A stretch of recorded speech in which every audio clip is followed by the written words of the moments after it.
स्वागत है आज की ताजा खबरों के शो में जिसका नाम है कोट्स टुडे हिंदी। मेरा नाम है सैयद आमिर हुसैन और मैं आपको बताऊंगा हिंदुस्तान के सभी कोर्ट से आने वाली आज की ताजा अपडेट्स। इन खबरों के बारे में अधिक जानकारी के लिए जरूर जाइए www.livelaw.in पे। वैसे तो इन सारी ही खबरों के लिंक आपको नीचे डिस्क्रिप्शन में भी मिल जाएंगे। तो आइए आज के एपिसोड को शुरू करें। आइए आज की खबरों को अजमेर दरगाह के बारे में आती एक अपडेट से शुरू करें। राजस्थान के अजमेर जिले की एक अदालत ने आज हिंदू सेना के अध्यक्ष विष्णु गुप्ता द्वारा दायर एक सिविल मुकदमे में भारतीय पुरातत्व सर्वेक्षण यानी एएसआई, केंद्रीय अल्पसंख्यक मामलों के मंत्रालय और अजमेर दरगाह समिति को नोटिस जारी किया। इस मामले में दावा किया गया था कि अजमेर दरगाह का निर्माण एक शिव मंदिर के अवशेषों पर किया गया था। सिविल जज मनमोहन चंडेल ने नोटिस जारी किया और मामले को 20 दिसंबर को आगे की सुनवाई के लिए पोस्ट किया। वकील शशि रंजन कुमार सिंह के माध्यम से दायर गुप्ता के मुकदमे में एएसआई को सूफी संत ख्वाजा मोइनुद्दीन चिश्ती की दरगाह का सर्वेक्षण करने और पुनर्निर्माण करने का निर्देश देने की मांग की गई है। वर्तमान संरचना को हटाने के बाद स्थल पर भगवान श्री संकट मोचन महादेव मंदिर बनाने के लिए यह याचिका दायर की गई है।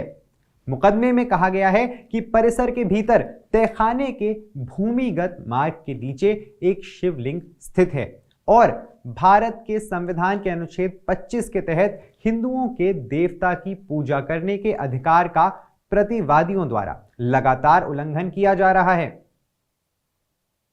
अगली खबर में सुप्रीम कोर्ट ने बुधवार 28 नवंबर को कहा कि कोर्ट कमिश्नरों की रिपोर्ट दिल्ली में वायु प्रदूषण की गंभीर समस्या के समाधान के लिए ग्रैप 4 उपायों को लागू करने में अधिकारियों की ओर से घोर विफलता का संकेत देती हैं।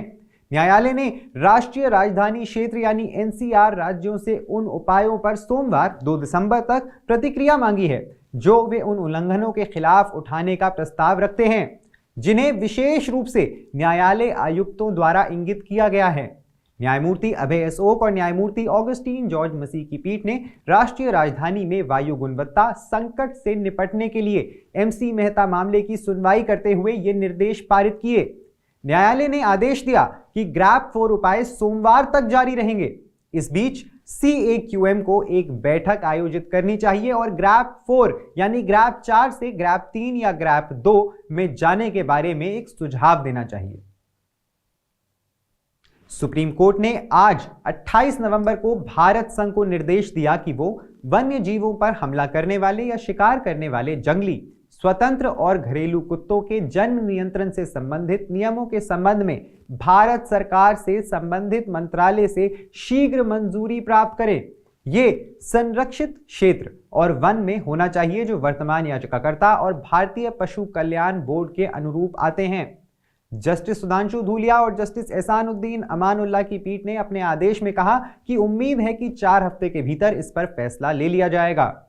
इस मामले में याचिकाकर्ता ने वन्यजीवों और संरक्षित क्षेत्रों में जंगली, स्वतंत्र और घरेलू कुत्तों के प्रबंधन के लिए परमादेश या उचित निर्देश देने की प्रार्थना की, जिसमें ऐसे जंगली, स्वतंत्र और घरेलू कुत्तों पर संरक्षित क्षेत्रों और जंगलों में वन्य जीवन पर हमला करने या शिकार करने की पहचान भी शामिल है। एक और जरूरी खबर में सुप्रीम कोर्ट ने हाल ही में आसिफ मुस्तहीन नामक एक व्यक्ति की जमानत रद्द करने से इनकार कर दिया है, जिस पर कथित ISIS लिंक, अलकायदा विचारधारा और हिंदू संगठनों के सदस्यों को मारने की योजना को लेकर मामला दर्ज किया गया था। जस्टिस सूर्यकांत और जस्टिस उज्जवल भुइयान की पीठ ने आदेश पारित किया। हालांकि जमानत देने में मुख्य रूप से लंबी कैद के कारण हस्तक्षेप नहीं किया गया था। न्यायालय ने मद्रास उच्च न्यायालय द्वारा दिए गए आदेश में की गई कुछ टिप्पणियों को हटा दिया। संक्षेप में कहा जाए तो आसिफ के खिलाफ यह मामला यह था कि आतंकवादी उसामा बिन लादेन का वो एक कट्टर समर्थक था, आतंकवादी संगठन अलकायदा की विचारधारा का पालन कर रहा था और तो और ISIS से संबंध रखता था और हिंदू संगठनों के सदस्यों को मारने का भी इरादा रखता था। एक और ताजा खबर में सुप्रीम कोर्ट ने गुरुवार 28 नवंबर को एशियाई स्वर्ण पदक विजेता को खेल कोटा में नियुक्ति देने से इनकार करने पर हिमाचल प्रदेश सरकार की आलोचना की। कोर्ट ने पूछा, ये खिलाड़ियों को प्रोत्साहित करने का आपका तरीका है? किसी ने 2014 के एशियाई खेलों में स्वर्ण पदक जीता है, आपके सीएम को व्यवहारिक दृष्टिकोण अपनाना चाहिए था। न्यायमूर्ति अभय एस ओक और न्यायमूर्ति ऑगस्टीन जॉर्ज मसीह की पीठ कबड्डी खिलाड़ी पूजा ठाकुर की नियुक्ति से संबंधित मामले की सुनवाई कर रही थी। न्यायालय ने 2023 के उच्च न्यायालय के आदेश में हस्तक्षेप करने से इनकार कर दिया, जिसमें एकल न्यायाधीश के आदेश को बरकरार रखा गया था, जिसमें ठाकुर को जुलाई 2015 में मुख्यमंत्री को आवेदन करने की तारीख से उत्पाद शुल्क अधिकारी के पद पर नियुक्त करने का निर्देश दिया गया था। आज की आखिरी खबर में केंद्रीय जांच ब्यूरो ने सुप्रीम कोर्ट में एक आवेदन दायर कर कश्मीरी अलगाववादी यासीन मलिक से जुड़े मामले की सुनवाई को जम्मू से तिहाड़ जेल के भीतर एक अदालत में स्थानांतरित करने की मांग की है, जहां वो वर्तमान में बंद हैं।